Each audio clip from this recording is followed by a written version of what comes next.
राजस्थान के रेगिस्तान में, जहां दूर तक सिर्फ रेत, हवा और खामोशी होती है, वहां एक ऐसी जगह है जिसका नाम सुनते ही लोग अपनी आवाज धीमी कर लेते हैं। एक ऐसा गांव जो एक रात में जिंदा था और अगले ही पल लापता हो गया। न चीख, न खून के निशान, न जंग, न आग, बस खाली घर, टूटे दरवाजे और एक ऐसा श्राप जो आज तक हवा में घूम रहा है। इस कहानी का नाम है कुलधारा। आज से नहीं, कल से भी नहीं, ये कहानी शुरू होती है सदियों पहले, जब राजस्थान का रेगिस्तान सिर्फ रेत नहीं था, बल्कि बुद्धि, ज्ञान और समृद्धि का केंद्र हुआ करता था। कुलधारा का जन्म। कुलधारा गांव बसा था जैसलमेर से लगभग 18 किलोमीटर दूर, एक ऐसी जगह पर जहां पानी मिलना किसी वरदान से कम नहीं था, और इसी वरदान की वजह से यहां आए पालीवाल ब्राह्मण। पालीवाल सिर्फ ब्राह्मण नहीं थे, वो अपने समय के इंजीनियर्स, साइंटिस्ट्स और प्लानर्स थे। जब पूरा राजस्थान पानी के लिए तरसता था, तब कुलधारा और उसके आसपास के गांव हरियाली से भरे हुए थे। पालीवाल ब्राह्मण, रेगिस्तान के रक्षक। पालीवाल ब्राह्मण आए थे पाली, मारवाड़ से, इसीलिए उनका नाम पड़ा पालीवाल। पर यह सिर्फ नाम नहीं था, ये एक पहचान थी। ये लोग जानते थे बारिश के पानी को कैसे संभालना है, रेत में खेती कैसे होती है, और गांव को ऐसे कैसे बसाया जाए कि हर घर में सुख हो। उन्होंने बनाए advanced drainage systems, underground water channels, step wells, बावड़ियां। आज के इंजीनियर्स भी हैरान हो जाते हैं कि बिना मशीन, बिना मॉडर्न टेक्नोलॉजी ये लोग ये सब कैसे कर लेते थे। एक समृद्ध गांव। कुलधारा सिर्फ एक गांव नहीं था, ये एक परफेक्टली प्लान्ड सेटलमेंट था। सीधी गलियां, बराबर घर, हर घर के पीछे छोटा सा आंगन और बीच में मंदिर। यहां गरीबी नहीं थी, भूख नहीं थी, चोर डाकू का डर नहीं था। लोग रात को दरवाजे खुले छोड़कर सोते थे, क्योंकि उनके लिए सुरक्षा का मतलब तलवार नहीं, समाज था।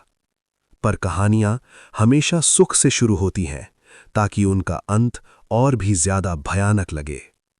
अंधेरे की पहली आहट। समय बीतता गया और जैसलमेर पर राज कर रहा था दीवान सलीम सिंह, एक ऐसा आदमी जिसका नाम सुनते ही लोग अपनी नजर झुका लेते थे। सलीम सिंह चालाक, ताकतवर और निर्दयी। उसे सिर्फ एक चीज पसंद थी, पावर, और पावर के लिए वो किसी भी हद तक जा सकता था। सलीम सिंह की नजर। एक दिन सलीम सिंह की नजर पड़ी कुलधारा की समृद्धि पर। सोना नहीं, चांदी नहीं, बल्कि लोगों की इज्जत और सुकून पर। उसने सोचा, जब पूरा राजस्थान गरीब है तो ये गांव अमीर कैसे। और फिर उसकी नजर पड़ी एक पालीवाल ब्राह्मण की बेटी पर। कुछ कहानियां कहती हैं वो लड़की बेहद खूबसूरत थी, पर सच ये है, असल खूबसूरती उसकी मजबूरी थी। अत्याचार की शुरुआत। सलीम सिंह ने फरमान भेजा, या तो लड़की उसके हवाले कर दी जाए, या फिर पूरा गांव भारी टैक्स भरे। एक ऐसा टैक्स जो किसी भी इंसान के बस का नहीं था। पालीवाल ब्राह्मण के लिए यह सिर्फ अत्याचार नहीं था, ये धर्म और आत्मा पर हमला था। उन्होंने तलवार नहीं उठाई, क्योंकि वो जानते थे तलवार से जीत सिर्फ कुछ पल की होती है। उन्होंने एक और रास्ता चुना, गांव की सभा। रात का समय था, दीपक जल रहे थे और पूरा गांव मंदिर के पास इकट्ठा था। बूढ़े, जवान और बच्चे, सबके चेहरों पर एक ही सवाल था, अब क्या। किसी ने कहा, लड़की दे देते हैं। लेकिन मंदिर के पुजारी ने कहा, धर्म कभी मजबूरी से नहीं बचता। किसी ने कहा, लड़ लेते हैं। लेकिन बुजुर्ग बोले, खून से मिट्टी कभी पवित्र नहीं होती। और तब एक आवाज उठी, हम गांव छोड़ देंगे। एक असंभव फैसला। पूरा गांव छोड़ देना, वो भी एक रात में। ये फैसला सुनते ही सन्नाटा छा गया। किसी ने पूछा, अपना घर, अपनी जमीन? जवाब मिला, जब इज्जत नहीं तो भर सिर्फ दीवार होती है।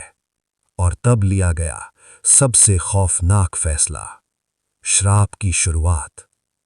कहानियों के मुताबिक गांव छोड़ने से पहले पालीवाल ब्राह्मण ने श्राप दिया, जो भी इस गांव में बसने की कोशिश करेगा उसका विनाश होगा। ये श्राप सिर्फ शब्दों का नहीं था, ये सदियों का गुस्सा था।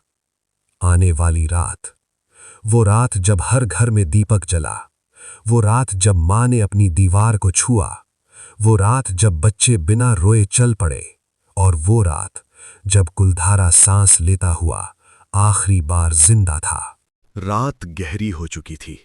राजस्थान के रेगिस्तान पर चांदनी नहीं, खामोशी उतर रही थी। वो खामोशी जो सिर्फ तूफान से पहले होती है या फिर किसी सभ्यता के अंत से पहले। कुलधारा उस रात सोया नहीं था, कुलधारा जाग रहा था। 19वीं सदी। हर घर में दिया जला हुआ था, लेकिन रोशनी के बावजूद अंधेरा महसूस हो रहा था। औरतों ने घर की दीवारों को छुआ, चूल्हे की राख को माथा लगाया। मर्दों ने अपनी जमीन को आंखों से देखा, जैसे आखिरी बार। बच्चे कुछ नहीं समझ रहे थे, लेकिन उनकी खामोशी सब कुछ कह रही थी। किसी ने रोया नहीं, क्योंकि जब दर्द हद से ज्यादा हो, आंखों से आंसू भी डर जाते हैं। कहानी कहती है, जब लोग घर छोड़कर निकले तो किसी ने दरवाजा बंद नहीं किया, जैसे कहना चाहते हो, हम जा रहे हैं पर शायद लौट आएंगे। लेकिन उनके दिल जानते थे, ये विदाई नहीं, विनाश है। मंदिर के पास गांव के सबसे बुजुर्ग ने आखिरी बार आवाज उठाई।